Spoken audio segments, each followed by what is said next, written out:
Hey, Ryu, have you ever heard the name Taira no Masakado?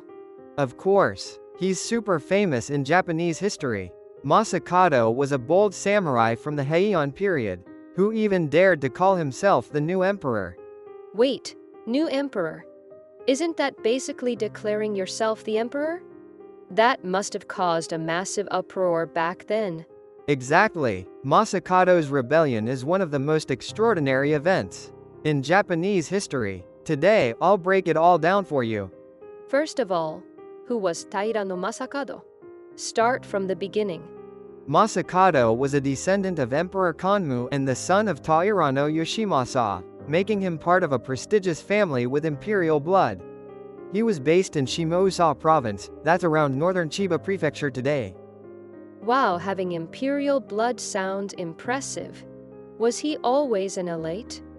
Not exactly. Masakado left his hometown as a young man and served under Fujiwara no Tadahira in Kyoto, but he didn't rise through the ranks as he'd hoped. Fujiwara no Tadahira? He was a big name, right? Like the regent and Kanpaku, chief advisor to the emperor. How come Masakado couldn't get ahead working for someone so powerful? Back then, Kyoto's aristocratic world was fiercely competitive, and people from rural provinces like Masakado often faced discrimination. Eventually, he got fed up and decided to return to Shimosa. So he gave up on the Kyoto elite scene and went back home to start fresh.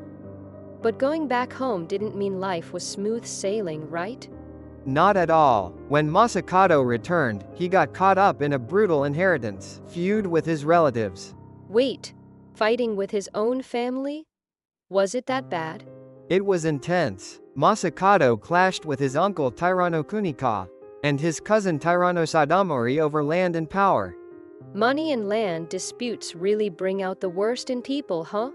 They sure do. Masakado managed to overcome these family conflicts and gradually became the most powerful figure in the Kanto region.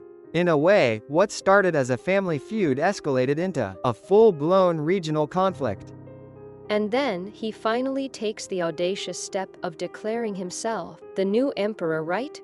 That's right. In 939, Masakado captured several provincial government offices, kind of like regional administrative centers, and boldly proclaimed himself the new emperor.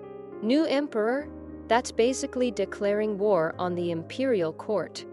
Exactly. The court was furious. They were like, how dare a provincial samurai claim to be the emperor? It was a shocking event for the entire country.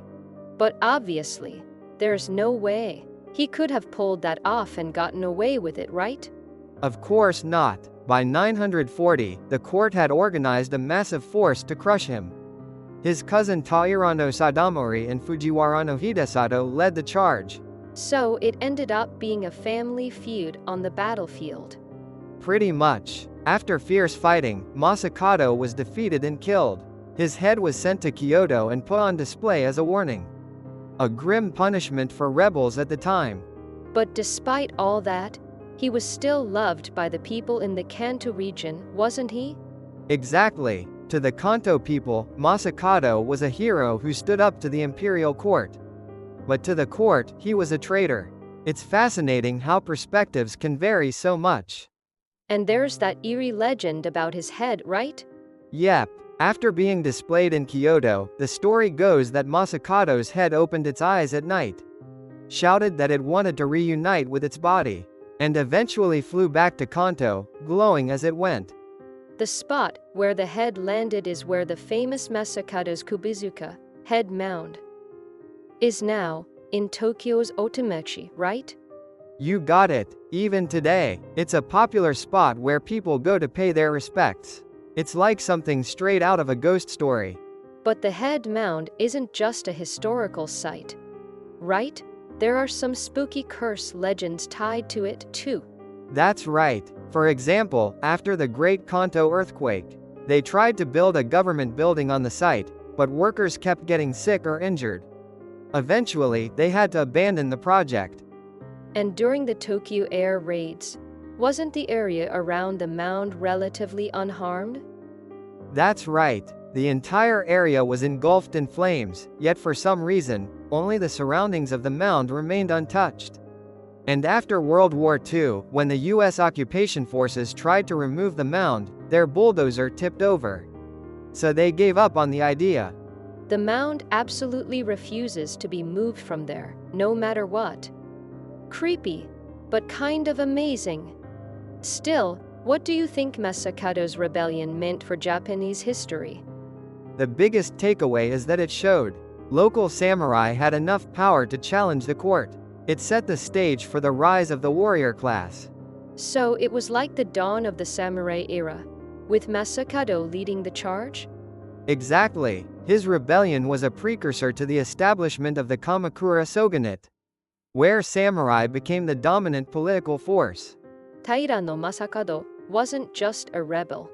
He was a pivotal figure in the rise of samurai power. Totally. His story isn't just about rebellion. It's a cornerstone of Japan's transition to a samurai-led society. And thanks to the legends and the head mound, his legacy still captivates people today. History, culture, and even supernatural tales, Masakado's story has it all. That's it for today's video. Thanks for watching. See you next time. If you enjoyed this video, don't forget to like and subscribe.